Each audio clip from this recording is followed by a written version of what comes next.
Hola, buenas noches. Estamos aquí viendo el estudio número 2 que se llama Dios fuerte o Dios poderoso. Le damos gracias a Dios porque podemos ver este estudio. Antes de iniciar, pues quiero comentarles que pusimos el estudio 1 y 2 juntos porque esta ya es la segunda semana de Adviento. Yo iba a iniciar la semana anterior y me retrasé una semana, así que pusimos el estudio 1 y ahorita ya vamos en el 2, que es Dios fuerte. Entonces vamos a revisar este material al igual que el estudio anterior, y el que sigue, que va a ser el estudio 3, va a salir hasta el próximo viernes. Entonces, ahorita estamos con el estudio 2, Dios fuerte, y el estudio 3, que va a ser Padre Eterno, va a salir el próximo viernes, ¿ok? Entonces vamos a iniciar con una pequeña oración. Te pedimos, Padre Santo, que en este tiempo nos permitas comprender tu palabra. Si están aquí una, dos, tres o las personas que sean, Señor, seguramente es porque quieren conocerte más o quieren conocerte. Te pedimos, Señor, que nos permitas eh, que tu palabra nos toque el corazón, nos transforme y nos lleve a parecernos más a ti. Te damos gracias en Cristo Jesús. Amén. Bueno, entonces iniciamos con la lectura de Isaías 9:6. Porque un niño nos es nacido, hijo nos es dado, y el principado sobre su hombro. Y se llamará su nombre admirable, consejero, Dios fuerte, Padre eterno, príncipe de paz. Y vamos a iniciar con el punto 1, que dice el Dios poderoso. Esta palabra fuerte es una palabra que también puede traducirse como poderoso. Vamos a ver, el número 1 dice, Él, que está entre comillas, es uno de los nombres de Dios. Y al referirnos a Dios con este nombre, tenemos que pensar en su fortaleza y poder. Ahora bien, por el origen de esta palabra, a veces se agrega como un atributo. Aquí es evidente que Isaías la usa como nombre propio, ya que no estando él satisfecho con solo este nombre, además emplea un adjetivo, gibor, que significa fuerte.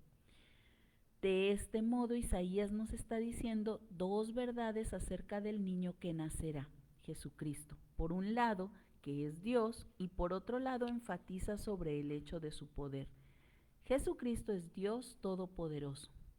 Es Dios. Si no fuera así, habría sido incorrecto gloriarnos en Él, porque está escrito, maldito el varón que confía en el hombre, en Jeremías 17:5. Es significativo también que la palabra para Dios aquí no es Elohim, que puede usarse en un sentido inferior para aquellos que son representantes de Dios, como en Éxodo 7:1, Éxodo 22:28 y 1 de Samuel 28:13. Ok, entonces aquí en el Dios poderoso simplemente nos queda dejar claro que esta palabra Él es la palabra hebrea que se traduce como Dios. ¿Ok? Nosotros no es el que nosotros conocemos como pronombre o artículo, sino es una palabra hebrea que se traduce como Dios. Perdón. Otra de la segunda palabra que nos viene aquí mencionando es gibor. Gibor también es una palabra hebrea que se traduce como fuerte. En este caso lo vemos también traducido como poderoso. Entonces, cuando nosotros vemos esas dos palabras juntas, según lo que estamos leyendo en el segundo párrafo, estamos viendo dos verdades acerca del niño que va a nacer.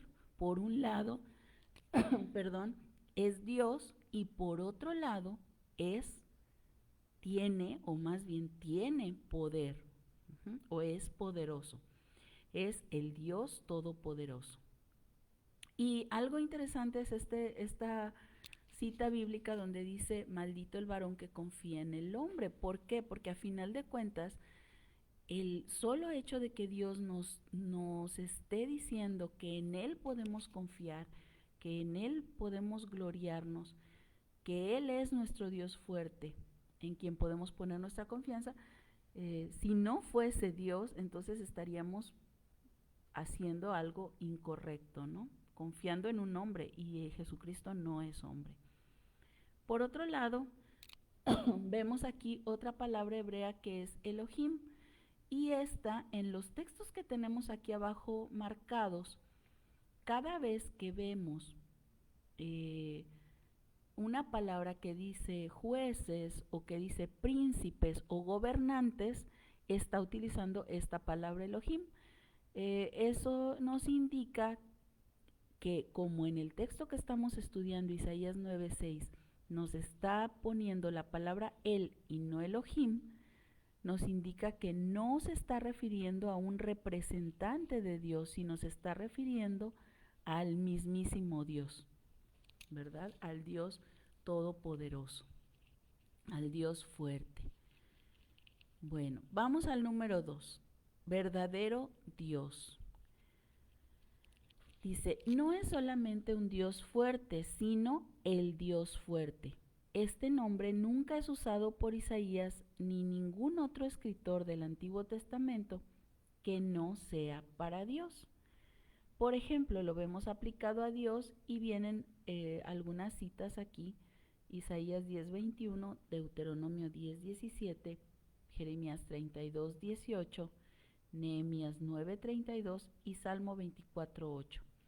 No vamos a leer todas las citas en estas transmisiones, pero sí les recomendamos que ustedes pues tomen su Biblia y las revisen.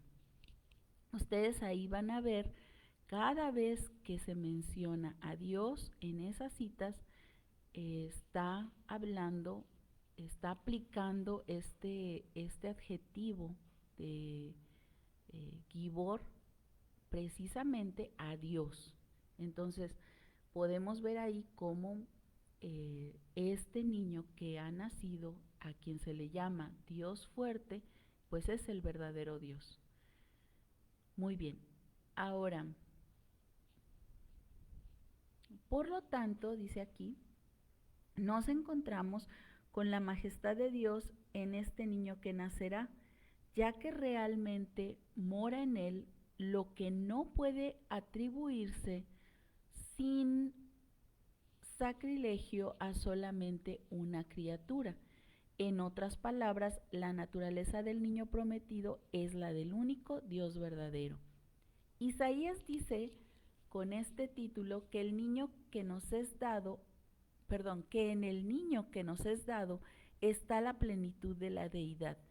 Este título no puede ser dado a otro sino solo a Jesucristo mismo, quien es el único Dios hombre. Pablo lo dice en Colosenses 2:9, en él habita corporalmente toda la plenitud de la deidad. El apóstol Juan también da testimonio de esto en Juan 1:1, diciendo, en el principio la palabra o verbo era Dios, ya que con esto está revelando que este verbo, el cual se encarnó, Juan 1:14, es del mismo carácter y calidad, esencia y ser que Dios. Bueno, les voy a leer esta cita de Juan 1:14.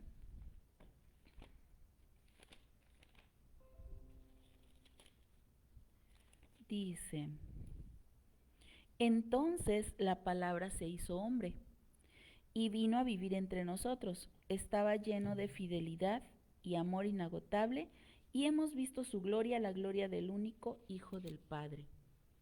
¿Ok?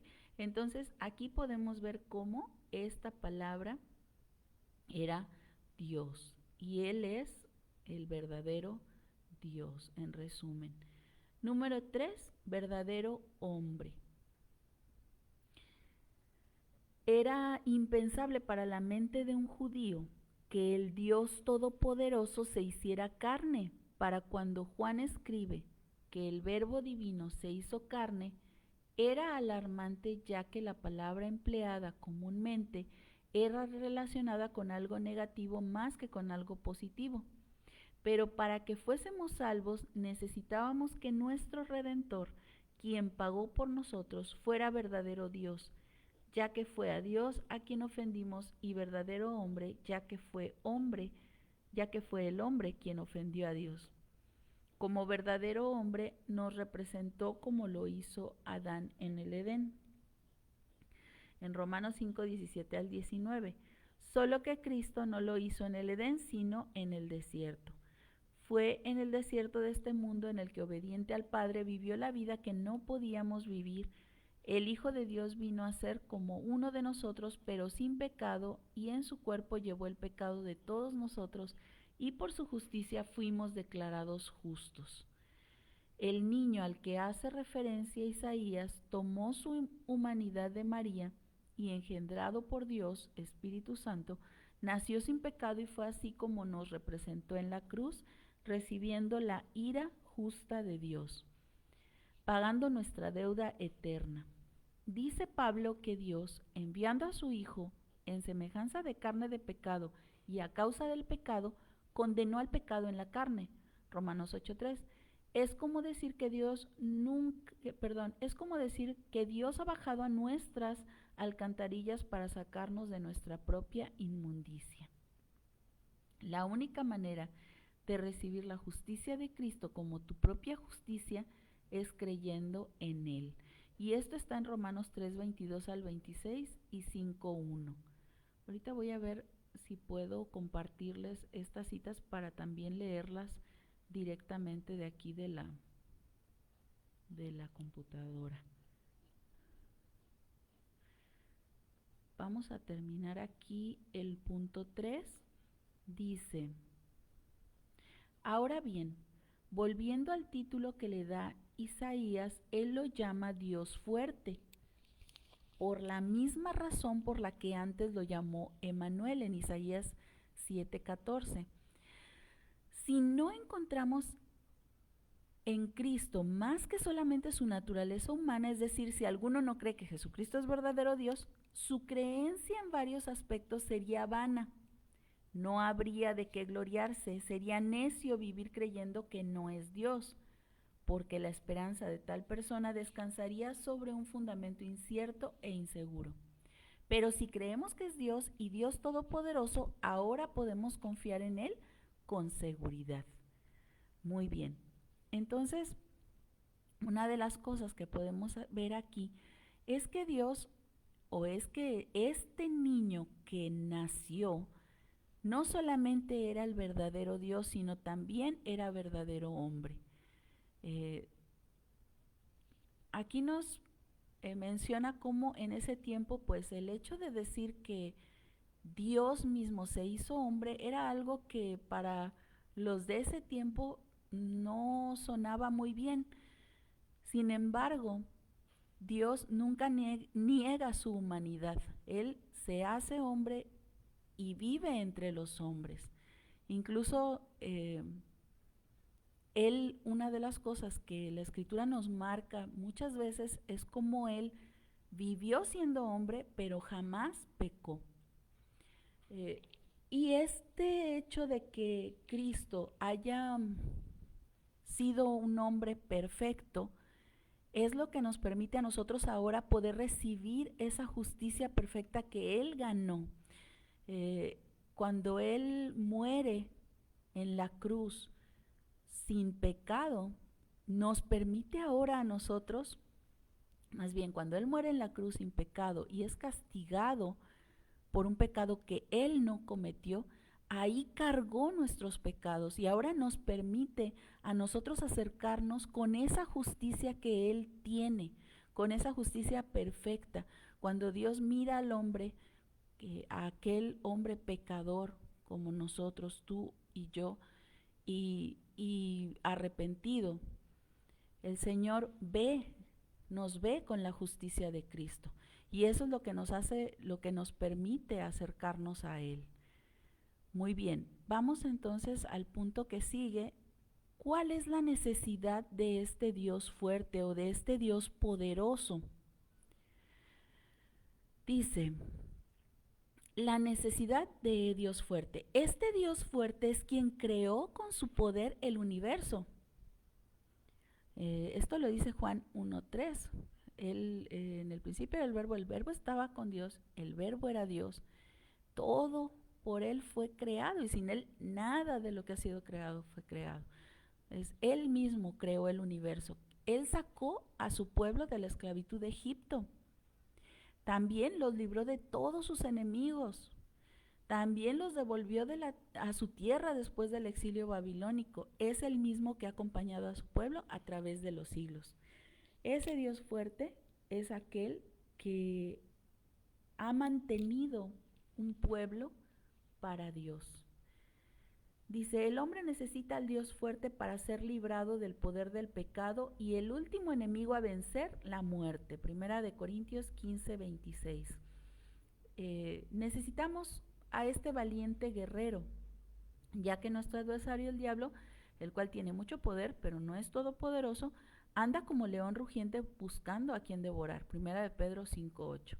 Necesitamos al Dios fuerte también debido a la naturaleza caída, la carne con sus malos deseos, la cual es tan fuerte para separar al hombre de Dios y alejar incluso al que por ella sigue su influencia. También necesitamos al Dios fuerte para vencer al mundo, el presente orden de las cosas, mismo que se opone a Dios. Con razón, Isaías lo llama fuerte o valiente porque la lucha es contra esos enemigos demasiado poderosos y fuertes. Efesios 6:12, por los cuales seríamos inmediatamente vencidos si la fuerza de Cristo no nos hubiera vuelto invencibles. Necesitamos a ese Dios fuerte. ¿Por qué? Porque nosotros vivimos en un cuerpo que todavía es corrupto, todavía quiere pecar, todavía quiere hacer lo malo. Sin embargo, el Señor, Dios, nos ha provisto su fuerza, su poder para vencer el pecado. No está en nosotros, está en el Espíritu de Dios que vive en nosotros. Y eso, pues ese Dios fuerte es aquel que nos ayuda en todas las áreas de nuestra vida. Para terminar, dice, así aprendemos de este título que hay abundancia en Cristo, de protección para nuestra defensa.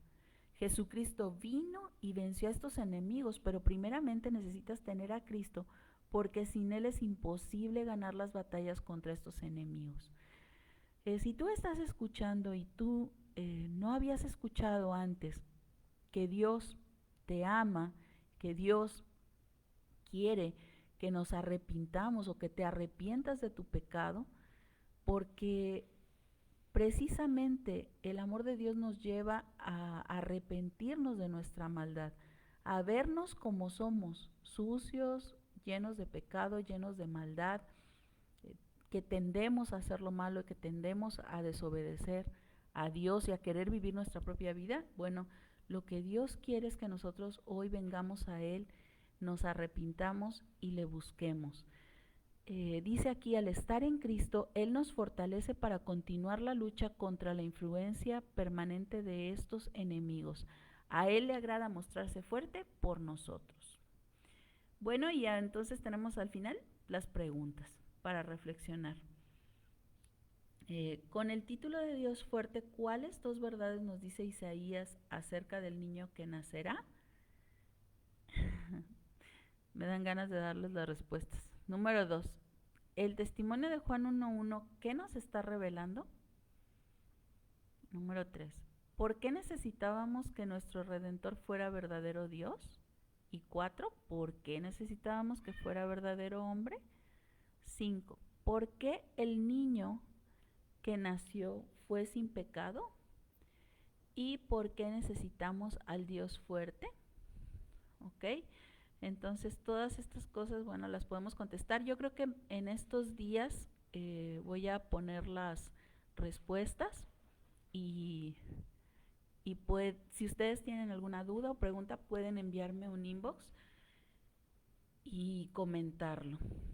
Bueno, muy bien.